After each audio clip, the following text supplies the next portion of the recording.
It's a divisional matchup for New Orleans as the Saints march into Carolina for Week 9. With quarterback Derek Carr back on the field, the Saints offense is looking to get back to those video game-like numbers we saw in Week 1. The first matchup with the Panthers. It's an opportunity to get right if you set the tone early. Here's to the black and gold coming home with a win.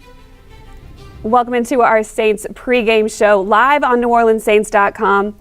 I'm Erin Summers. The Saints and Panthers kick off at 12 o'clock at Bank of America Stadium, and if you didn't make it out, you can catch it on CBS. Someone who did make the trip is our own Saints senior writer, John DeShazer. We're going to send it over to the stadium and get his take on the opposition. JD? Good morning and welcome to Bank of America Stadium. I'm John DeShazer, and of course, someone is looking to have a losing streak in today in this game. Either it's going to be the Saints, who have lost 6 straight and are 2-6, or it's going to be the Panthers, who are 1-7 and have lost 5 straight.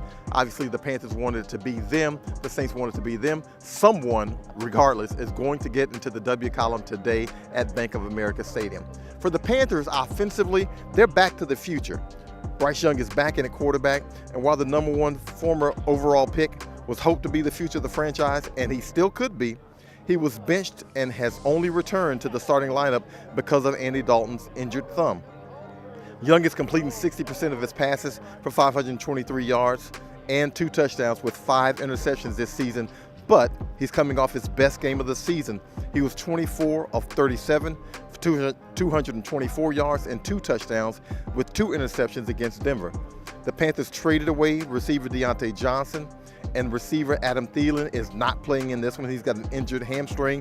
So the guy to look for is Xavier Legette in that receiving core for the Panthers and for Bryce Young. Carolina's best offensive weapon, however, has been running back Chuba Hubbard. He's run for 593 yards and 3 touchdowns. He averages 5 yards a carry. But the Panthers score just 15.5 points a game and total 282 yards a game. Both numbers are bottom 5 in the league. Scoring has been a struggle, but they'll entertain a Saints defense that, unfortunately for the Saints, allows a league-high 393 yards a game. So don't be surprised if the Panthers open the playbook against the Saints.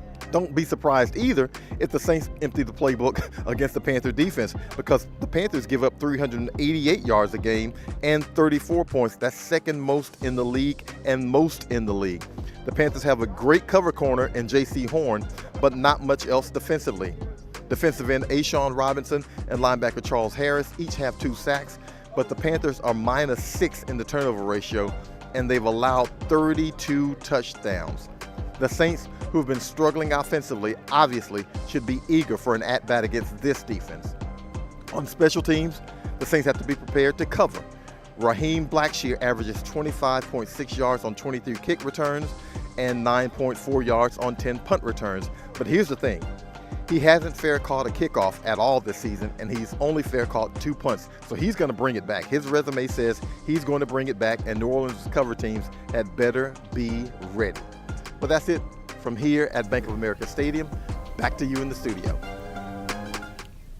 The Saints offense will be eager to get right against the Carolina Panthers, and it all starts with quarterback Derek Carr. Carr is back on the field after missing the last 3 games due to an oblique injury.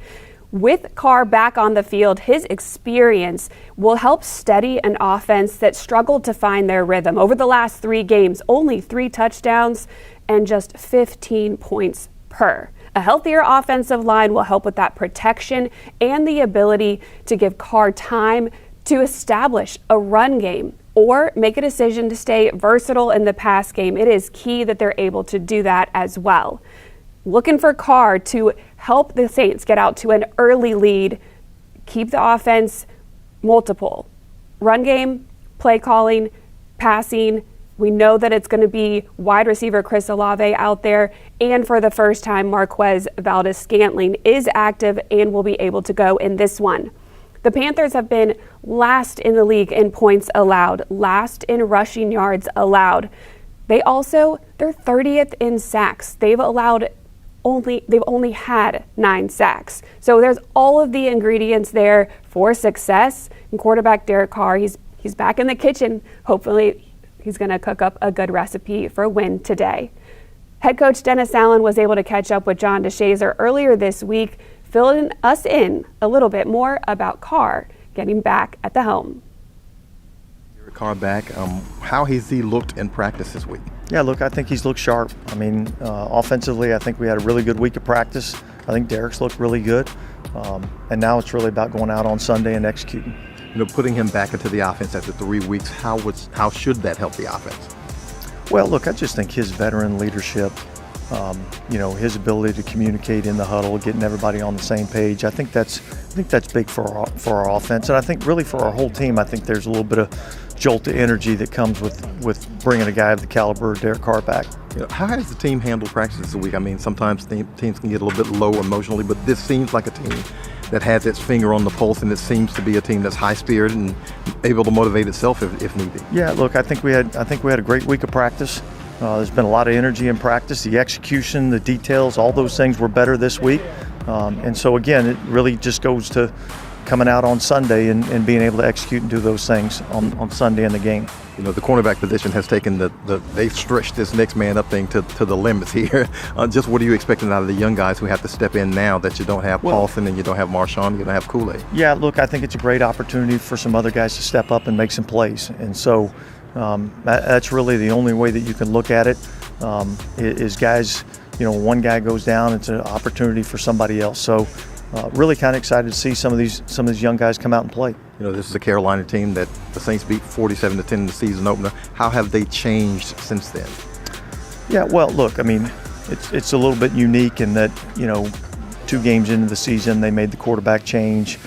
They went back to Bryce Young last week. They're going back with him again this week. And so I think it's been a little bit of a fluctuation in terms of what they're going to look like. But I think just like in any game, the focus really for us has to be on how we go out and play, how we go out and execute the energy that we bring on Sunday. Thank you, Coach. All right, thanks, JD. The defense prides themselves on being the energy of the team, and they are going to need all the energy they can get in the back end. Coming into the game today, there is only one healthy cornerback that started on the initial 53, and that is cornerback Alontae Taylor. Cornerback Marshawn Lattimore, Kool-Aid McKinstry are both out for this one with injuries. Paulson Adebo already suffering a season-ending injury a few games ago. And cornerback Rico Payton, he was out all week with a back injury. He will not play today. That means opposite Taylor, it should be Shamar John Charles. He was signed to the active roster yesterday. Maybe Trey Herndon, who was elevated from the practice squad to the 53, could also see some time. It is going to take a big effort back there, and we need to have a solid game from the defensive line in order to alleviate some of that pressure on the secondary. The defensive line needs to get after quarterback Bryce Young, who is getting just his second straight start after being benched in week 3. He is only hitting at a 60% rate, and he has more interceptions than touchdowns. The Saints have to finish the plays that are there. That means getting Young on the ground, speeding him up, and forcing him into mistakes. That is a key for the defense today. They have been close on a number of plays throughout this season. They have to finish the plays that are there for them today. We are at the halfway point of the season, and with that being said, let's take a look at this new kickoff rule. We have a lot of data now, 9 games behind us. Special teams coordinator Darren Rizzi was a big component of getting this thing off the ground. He fills us in on how things are going so far. I'm going to give my week 8 update on the kickoff. I'd be remiss if I didn't, right?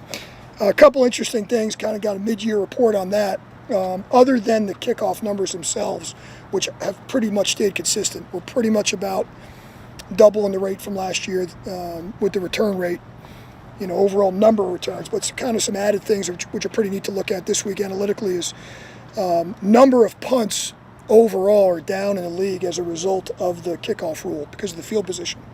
Field goal attempts are up as a result of the kickoff rule, and it's not a huge increase, but it is. It's an increase, and so that, I can't say I'm really surprised by that because the field position has changed.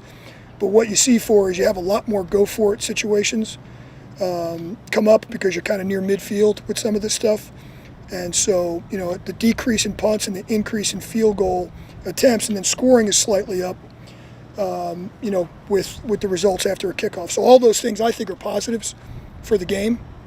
And so we're seeing some other, side statistics that are pretty interesting as it comes along with the kickoff. So, I think the most interesting thing will be when the injury rates come out. But I know the play speeds, and speaking with the league, play speeds are way down, which is what the goal is. And we've already had 3 kick returns in halfway point of the season for touchdowns, and so some really good stuff that's coming out of it. So it's not only the kickoff that's affecting the game. It's the other things, like less punts and more field goals and more points. That's a win-win-win. It's a bunch of check boxes. So hopefully we continue to progress. As we're seeing this weather start to change in the Northeast, you're seeing the return rates slightly going up, which I think will continue to happen. So I think all positives there. You have to love Rizzy's excitement and how much he loves special teams. Appreciate him breaking that down for us. Overall, it is still hard to tell how things are going injury-wise, as that is always the number one thing that the NFL is looking out for. But you can see that the return game has been impacted. The ball is in play more, and that's definitely more fun for the fans. Let's take a look now at who is in and out for this one. We have mentioned the cornerbacks and the injuries at that position for the Saints. Also out is running back Jamal Williams. That means that it will be Alvin Kamara and then Jordan Mims, who may get some carries in this one. Also, mention the fact that wide receiver Marquez Valdes-Scantling not on that inactive list. He is active, will get his first run with the Saints after being picked up 2 weeks ago. And then quarterback Spencer Rattler, he is inactive as that emergency third quarterback, which means quarterback Jake Haener is your backup behind quarterback Derek Carr. It is going to be a fun game in Charlotte. The Panthers, with Bryce Young as their starting quarterback, have not beaten the Saints. Saints are 3-0 against Young. Quarterback Derek Carr, he is 5-0 all-time against the Panthers. Got to keep those numbers in the Saints' favor today and get a win at Bank of America Stadium. Thank you so much for joining us for the pregame show. Tune in CBS 12 o'clock for kickoff, and then come back here, NewOrleansSaints.com, with myself, John DeShazer, and Scott Shanley for the postgame show. For John DeShazer, our producer, Jada Brown, who did a fabulous job today, I'm Erin Summers. Thanks for joining us, and go Saints.